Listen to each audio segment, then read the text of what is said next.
Welcome to the WanderLearn show. I'm your host, Francis Tapon. This is an episode featuring Sym Blanchard. It's a series of episodes, in fact, that I have. If you're curious what this particular episode is about, look at the show notes. Yeah, I always document it all in there.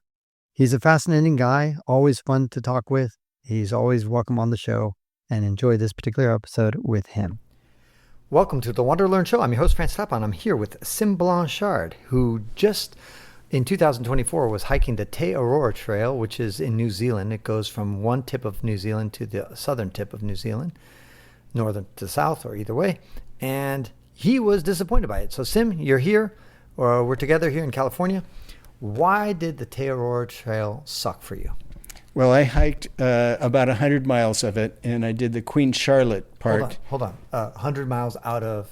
I was from the northern part of the South Island. Out of a total of potential? Of 1,800 miles. Okay, so a small percentage of the whole trail, yeah. but apparently one of the more majestic parts. Yeah, it was really a nice part of it. Okay. But right after the Queen Charlotte Trail, it wasn't a very good trail. It wasn't very well marked. It wasn't very well maintained. And there's so many... Wait. The highlight was not well maintained? Like the best part? I mean, this nice part? The nice part was, but okay. But after I finished that, got it. Then I continued on, and it got pretty gnarly, and gnarly as in overgrowth and not well maintained, and there weren't good signs, and it was hard to track on the GPS. And you are a triple crowner, so it's not like you're an idiot. Right. And you're an idiot, but not for hiking. Well, and the other thing is there's like 11, that's true, 11 great hikes that they've designated in New Zealand. And I'm thinking, well, do I want to hike, this for like 3 months, 2 or 3 months, or do I want to do some of these other trails? And I thought, no, I want to do these other cool trails. Which probably was hard for you to say no to, because as a triple crowner, you're kind of anal retentive. Yeah, you're like, I got to finish what I started, and blah, blah, blah, blah, blah, right? Yeah, to a certain extent. But the other trails were so enticing and so well maintained and worldwide, famous. And so I had enough of the Araroa. Okay. So, but at the same time, I mean, do you feel like you might have prejudged it too quickly? I mean, some people who, let's say, rave about the Araroa Trail might be saying to you, well, dude, you just happened to go from the best section to the worst section, and had you just stuck with it, you would have found a much better name.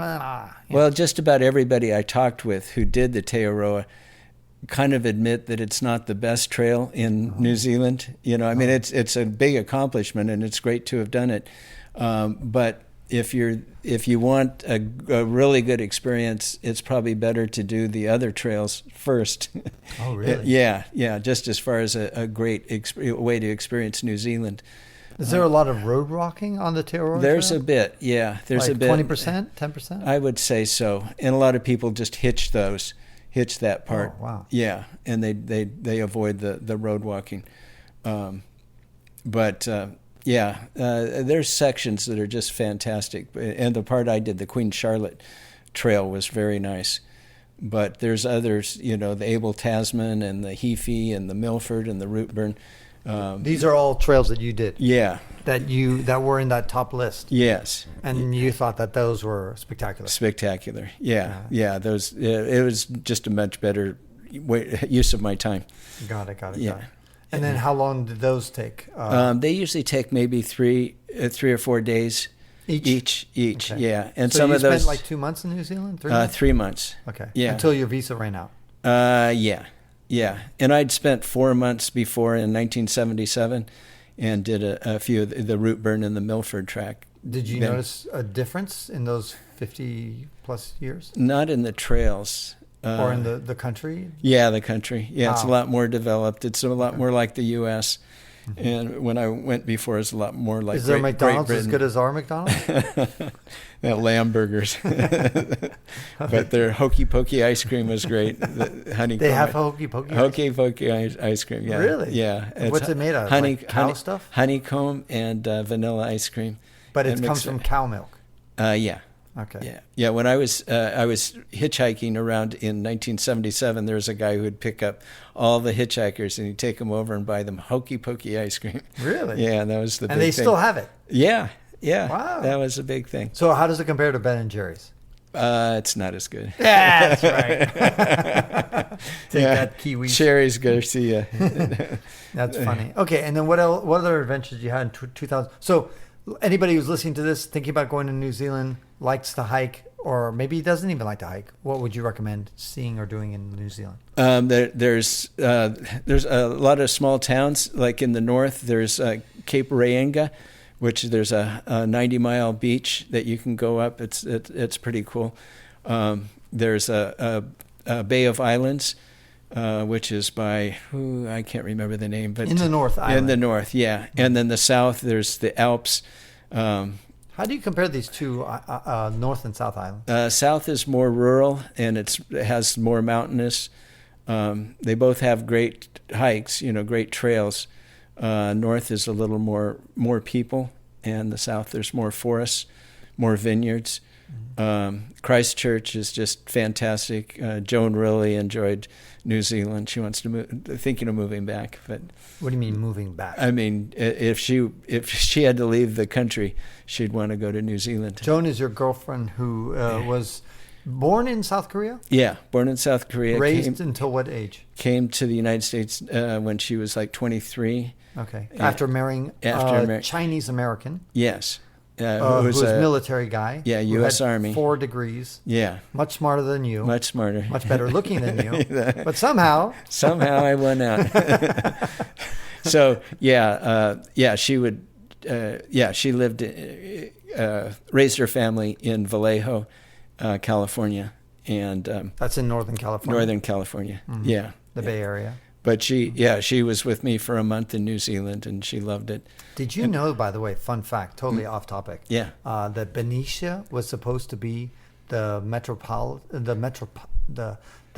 area of the Bay Area? That was supposed to be goodness. San Francisco. So Benicia, so apparently the early European explorers made a deal with Vallejo, who was a Spanish landowner. Yeah. And to honor him, they picked Benicia as going to be, this is where we're founding the city that will serve the Bay Area. Wow. That will be the epicenter of the Bay Area, and we're going to honor you. Give us this land. We're going to pay you money for it, or whatever. I don't know how they got it. I suppose they paid. We're going to name it after your wife, Benicia. Oh my gosh! I believe. Don't quote me on that. Or daughter, something like daughter that. Daughter or wife, yeah. Yeah. And so Benicia was supposed to be San Francisco, effectively. That was one of the first capitals of California too. Was Benicia. Well, I guess that's related to my story. Yeah, exactly. Yeah, exactly. Yeah, interesting. Yeah. So, and Benicia, for those who don't know, is a little podunk little town today, where hardly anybody lives. And no, there's a whole bunch. They built a few thousand people. No, they built a whole bunch of houses there. Okay, but what's the population of I Benicia? think like 25,000. Exactly, a podunk town. Okay, compared to San Francisco, it's got like nearly 1 million. That's true. Or San Jose, which is over 1 million. That's true. So I mean, it's like a few tens of thousands. 20, 30,000. Benicia is a forgotten place. Few people in the Bay Area didn't even know where Benicia is unless they live in the East Bay. Yeah. Right? Yeah. So anyway, that's a total aside. But, so she really enjoyed New Zealand, but then we went to South Korea, and her brother drove us all around South Korea, took us all to flower festivals and folk festivals and hiking mountains. And how was the weather in South Korea when you went? It was fabulous. We hit it in spring. Okay. And we hit cherry blossom season, and and they're as crazy about it as the Japanese. Absolutely, okay. Yeah. The Japanese are like they've got mental sickness about their little cherry blossoms. It was like mental sickness religion. There. They just had whole towns and whole areas that were just all cherry blossoms. Wow. Do they actually have cherry trees too? Yeah, that's cherry trees. Yeah. Okay, same thing. Yeah, I don't think they're very edible. Shows you how ignorant I am about them. I don't think they're very edible. What do you mean? The cherries. What? My understanding is they're too small. Really? But they have wonderful flowers. Wow. Okay. Well, we'll have to fact check that, but yeah, interesting. Yeah. Anyway, so the point is that South Korea was a dream. Let's talk a little bit about geopolitics. We're going to make a little side. Yeah. Like South Korea, North Korea uniting anytime this century? Yeah, I don't know. I don't think so. I mean, unless there's a change in leadership in the North. And Sym, you're old enough to know. You're just a couple months older than me, And you should know that in 1985, if somebody had said that East and West Germany would unite in 5 years, everybody would laugh you out of the room. And yet that crazy prediction would have been correct. Yeah, that's true. And nobody saw it fucking coming. Nobody. In 1985, just 5 years before East and West Germany united, for God's sakes. Yeah. So, I mean, like... It could happen. So right now, it seems utterly unconscionable, just crazy idea. But who knows? In 5 years, the regime could change. Boom. They say, hey, yeah, let's unite. You may get a two-state solution in Palestine, too. That's right. That's actually a really good example, too. But probably not. Okay. A little bit less likely than South Korea and uniting with North Korea. But I'm just saying that stranger things happen. I mean, in general, like, who would have thought that France and Germany would become buddies to a large extent? Yeah. You know, as trading partners after, decades or even centuries of warfare. Or the U.S. and Great Britain. Like if you had been here in 1800, we're still kind of rebuilding, and or that the United States would become Canada's fourth territory. Oh yeah, that's right. That's right. Canadians kid me about that. Yeah, exactly. They have 10 provinces. We could become the 11th province. Or they have 3 territories, and so we could become the 4th territory. They have 3 territories? Yeah. Canada? Northwest Territory, Labrador, or there's, Labrador. Oh, no. And those are provinces. No, those are territories. Really? Yeah, Northwest Territory. It's not a province. And also there's... So they have like 10 They do have 10 provinces. 10 provinces, yeah. And they have... And 3 territories. And 3 territories. And what are the 3 territories? There's Northwest Territory, which is by the Yukon.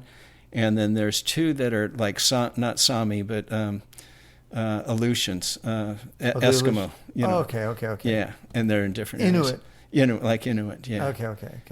Native Americans. Yeah, so we could be their 4th territory. territory. They call them like Native. They don't call them Native Americans. First Americans. First Nations. First Nations, that's right. It's interesting how Canada is like, they have their politically correct term, which is First Nations. Yes, and in the United States, it's Native Americans. But if you say Native Americans in Canada, then all of a sudden it's like somewhat, disparaging, apparently. Yeah. But anyway, the bottom line is Canada has, I don't want to be relegated to a fucking territory of Canada. I want to be a fucking province. I want some respect. Damn. I want to be their 11th province. Yeah. We could have Governor Trump, huh? Yes, Governor Trump. That's right. Yeah, that's right. Or a premier. I don't know what they call him. Yeah. No. It's got what did he call it? I think it's premier. I think they have premier for each province. I think so. Isn't it embarrassing how little we don't know? We know about our great northern neighbor. Yeah. It is kind of embarrassing. I mean, they know so much about us. We don't know jack shit about them. But we know it's cold up there. Yeah, it is. They have poutine. Have you explored much of Canada? Yeah, I hitchhiked across there. Okay, when? 1972. Okay. Hitchhiked up to Alaska and then over to Newfoundland. Okay. And then down to Boston. But have you spent much time since? That's an impressive hitchhike, by the way. Yeah. And the Canadians are so nice. I'm sure you only had to wait about 5 cars before they picked you up. They were very nice, yeah. Well, they probably apologized that they didn't have a better car. That's right. Sorry that I don't have better. And they said, "Excuse me, sorry." Sorry that I'm not driving a Lamborghini for you, Mr. American. No, I had a good experience in Canada. Yeah. Okay. All right. Banff, yeah. All right, but since then, have you spent much time? Yeah, we did a Rocky Mountaineer train. Went from Vancouver to Banff and Jasper, and that was really nice. And up to Toronto, they have a Shakespeare festival at the Stratford. Oh, and you're Toronto. A big Ashland fan. Ashland, yeah. Ashland, Oregon. Ashland, but this one was in Stratford, Ontario. So you're just a big Shakespeare fan overall. Yeah, so I like to go there. Right. I know this is really embarrassing to admit for somebody who's as overly educated as I am, but I just never got into Shakespeare. Oh, he's so good. It is so good. But what am I missing? Is it just I have a low IQ? Is that it? No, it's just the stories as you get into them. They're not. I mean, some of them are upper class, about kings and stuff, but a lot of them are about the regular people. Okay. Yeah, and it's just really fun stories, and especially as you hear them over and over, and you learn more about the culture and more about what was going on then. Give me one example. I guess Hamlet, just the different interpretations, maybe. The nuances. It's nice to see the different interpretations. They'd set it in different time periods, but I mean the conflict with the uncle and the nephew, and the father and the uncle, and then the mother. What kind of machinations are going on for power. Hamlet trying to make sense of it all, and maybe come to power himself, or hesitating and not, and Polonius trying to give good advice, and his son and daughter, just the tragedy that comes across, and the play within the play, and Rosencrantz and Guildenstern. Just you just pick up more and more things as you hear it more and more, and they're so classical, and you can see it in so many different cultures. You can see it in England, you can see it in America, you can see it in Canada. Are most performances nowadays all spoken in the same English that they used in Shakespeare's time, or have they modern? I know they've made a lot of Hollywood movies where they've kind of modernized the English, but when you go see it in the play format, I presume that they're using the classic Shakespearean English. Not really. Most of the they've kind of Americanized it. Okay. I mean, some of the words they keep, like bark, for boat. You kind of have to know that, and some of the other, but. I usually like the ones where they do Americanize, because I can't really understand the British ones are a bit hard to understand. Right, but it's probably easier if you obviously know the story inside out. Yeah, and that's the key. If you know the story and then you follow it, and and the actors will bring out things that, to bring it out in different ways. I don't like to read Shakespeare. I just like to see it performed. Why? That it's? I mean, it's meant to be performed. Maybe that's my problem. Maybe that's my problem. Yeah, because I always just read it. I never see it performed. Yeah. And I'm like, when I read the fucking thing, I'm like, dude, this is. I mean, it's not bad. Yeah. But I'm just like, there's a lot of good stories out there. Yeah. Why is Shakespeare so revered over everybody else? I mean, I understand it was a pioneering thing, but just like I like the Beatles. I mean, it's pioneering too in their way, but ultimately, it's. Everybody has a different interpretation, and they do it in different dialects, and they do it in different time periods. But the stories, can. So your recommendation is for people like me who don't really see the interest, whatever is the magic of Shakespeare. Yeah, you'd say go watch a play. Yeah, go read the synopsis. To see basically what's happening. And then, but doesn't that give away if you read the synopsis? Yeah. Then you know the ending. Yeah, So, I've seen them like 12 times I each. know you. So, I'm just talking about somebody who's like not into this stuff. Yeah, but once you kind of know what's going on, then you can kind of follow the play. And why can't you follow the play just by listening to it like the old school way? Just like going in there blind and just listening. You could, but a lot of times you get lost and you don't know why people are saying things and what the scene is and where it is and how it relates. Okay. But it's nice, and you can watch them on Netflix or various shows, movies that they've done on that, and the BBC has a lot of them too. And it's nice to get the subtitles, because the accent sometimes on the BBC is hard to understand for me. That's true. Those damn British people, they don't know how to speak English. Yeah, but there's so many references in today's life to Shakespeare and to things that are going on, so it kind of helps with your cultural knowledge to get to understand. Yeah, I remember listening to all the different common phrases that we say in English, just colloquialisms and what are called idioms. Yeah, that all come from Shakespeare. It's like a list of like so many things, and right now I'm blanking on all of them, but I just remember hearing like there's like 20 different phrases that are super common that Shakespeare invented. Yeah. Can you think of one? Not off the top of my head, but we're embarrassing here. I know. My brain is. Yeah. So join us for our next podcast with Sym Blanchard, where we will discuss more interesting topics, just like this one. All right, great. Thanks, Francis.